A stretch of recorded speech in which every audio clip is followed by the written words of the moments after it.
Et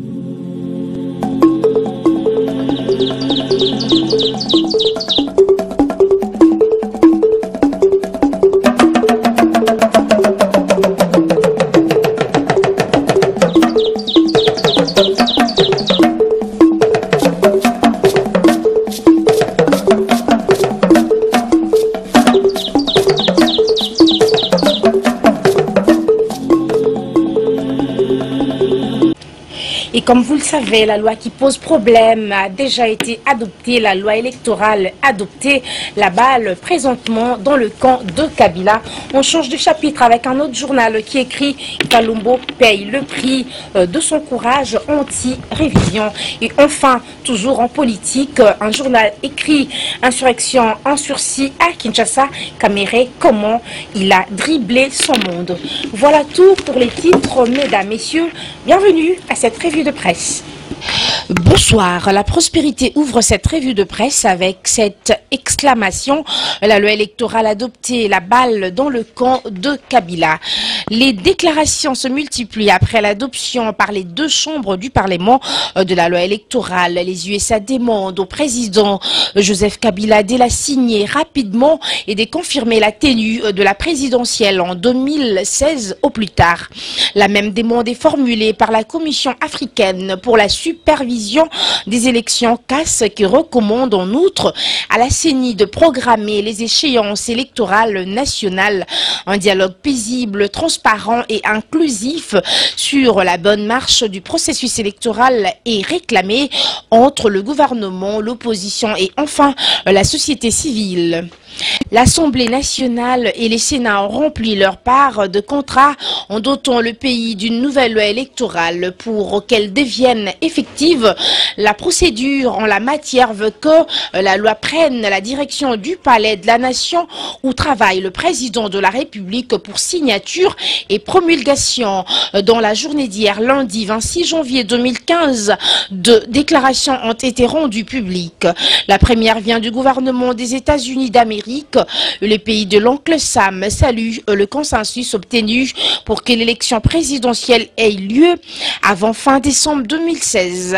Ce consensus se présente comme avantage le respect de la volonté du peuple, de la Constitution, les actions prises par les partenaires ainsi que la signature attendue du président de la République sont vues par les Américains comme des étapes importantes, quoiqu'initiales. L'étape décisive sera franchie lorsque la CENI aura publié un calendrier électoral global qui soit conforme à la décision du Parlement dans l'optique de permettre le premier transfert de pouvoir pacifique en RDC. Sinon, l'alternance démocratique est apaisée depuis l'indépendance il y a 55 ans.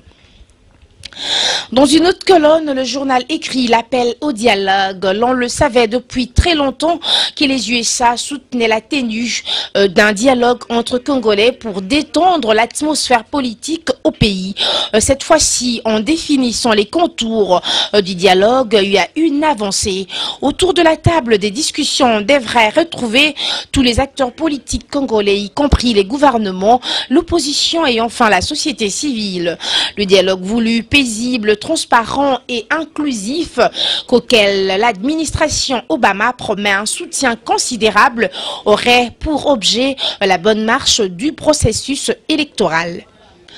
Dans une autre colonne, le journal écrit encore Joseph Kabila au-dessus de la mêlée. La deuxième déclaration, c'est celle de la Commission africaine pour la supervision des élections qui estime, du moins qu'après réflexion, que le président de la République devrait maintenir sa flamme des médiations et des tempérances entre les acteurs politiques en sa qualité de garant de la nation afin d'aider les différentes tendances politiques congolaise à préserver les valeurs de paix, de démocratie et de bonne gouvernance. Cela parce que Joseph Kabila est le président de tous les Congolais et non d'une quelconque tendance politique fût-elle la majorité présidentielle. Premier geste attendu dans ce sens, renchérit le journal, la promulgation dans un avenir très proche de la loi électorale.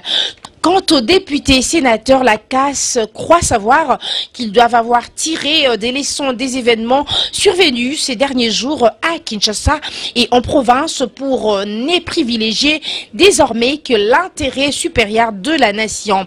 Cette structure de la société civile espère alors que les deux chambres du Parlement vont peser auprès du gouvernement pour faciliter les financements rapides des élections. Et enfin, les funérailles des victimes, écrit le journal. La CAS encore a formulé une autre recommandation courageuse dans laquelle le gouvernement de la République est appelé à prendre ses dispositions nécessaires pour enterrer dans la dignité toutes les victimes martyrs de la démocratie de 3 jours des manifestations violentes. Changeons à présent de chapitre avec les maximums qui écrit « Insurrection en sursis » à Kinshasa, Kamere, comment il a dribblé son monde. On y croyait un peu plus clair dans ce qu'on peut appeler l'insurrection manquée de Kinshasa. Lundi, mardi et mercredi dernier, la capitale de la RD Congo est passée très près d'une hécatombe généralisée. Dans une mégapole de quelques 10 millions d'habitants, on imagine encore mal comment l'incendie allumé avec autant de rage aurait pu être éteint sans avoir tout consumé. Il reste que de parties périphériques, renseigne le journal de la capitale congolaise, ont enregistré des pillages en règle. Les commerces chinois, mais aussi d'autres appartements au commun des mortels, ainsi que des symboles de l'État étaient particulièrement visés par de loupards manifestement téléguidés. En somme, les actes de pillage l'ont emporté sur les motivations politico-législatives mises en exergue par les instigateurs des événements de la semaine dernière. Les forces dites politiques et sociales de la RD Congo et un regroupement de ce qui reste de l'opposition après la formation du gouvernement de cohésion nationale au début de l'année. De telle sorte qu'il s'avère erroné d'attribuer les événements de Kinshasa à l'un ou l'autre parti politique, même si par ailleurs tout le monde, opposition républicaine kenguiste et opposition radicale tshisekedi-iste, revendique la victoire sur la majorité présidentielle. Les incidents de Kinshasa sont en effet nés du vote de l'Assemblée nationale d'un nouveau projet de loi électoral dont un article 8, alinéa 3, impliqué, selon les détracteurs de Joseph Kabila, la subordination légale des élections législatives et présidentielles prochaines au recensement de la population. Des informations de sources crédibles à Kinshasa renseignent qu'en réalité, le projet d'engager une preuve de force avec le président Kabila et son gouvernement remonte à quelques semaines et tourne autour de la personne de Vital Kamerhe, président de l'Union pour la nation congolaise. L'ancien speaker de la Chambre nationale a déployé une toile manipulatrice digne d'un véritable prestidigitateur, incapable de réussir une mobilisation significative de foule avec la seule union de la nation congolaise. Il a fait des pieds et des mains pour rassembler tous les mécontents du régime en place sous un prétexte ou un autre, tel cacique d'un parti de la majorité républicaine mécontent de n'avoir pas été nommé ministre d'État dont les gouvernements sera vite happé par la logique de la haine et de la vengeance mise en œuvre par le pacificateur. Kamerhe qui se paiera la conscience de groupes d'étudiants du campus universitaire de Kinshasa et exploitant leur crédibilité, estime le journal. Et enfin, CNews titre en bas de sa page 5, Kalombo paye le prix de son courage anti-révision.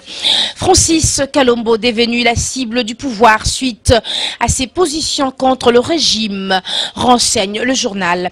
À la base, l'élu de la FUNA s'est affiché contre toute tentative visant la révision et le maintien de Kabila au-delà de son mandat.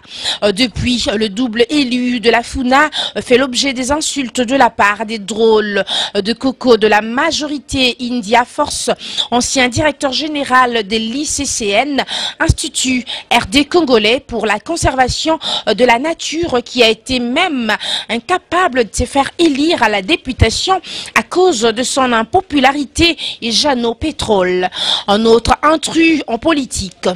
Ici, ce que l'opinion apprécie chez Kalombo, c'est son courage de s'opposer à sa famille politique sur des idées qui tuent la démocratie, et en ralliant sa voix à celle du peuple qui prône la démocratie sur le respect constitutionnel, acte qu'elle est très malléable. India ne sera jamais posée jusqu'à la fin de sa carrière, qu'il embrasse déjà très mal en faisant de Djalelo au lieu de se construire politiquement comme l'a fait Francis Kalombo, dont la prise de position contre Kabila a marqué les esprits. Perte de temps pour India Force, qui en dépit de ce qu'il fait, il ne viendra jamais récolter la popularité et l'aura de Kalombo. Selon les informations à notre possession, Kalombo serait à Kampala, en Ouganda.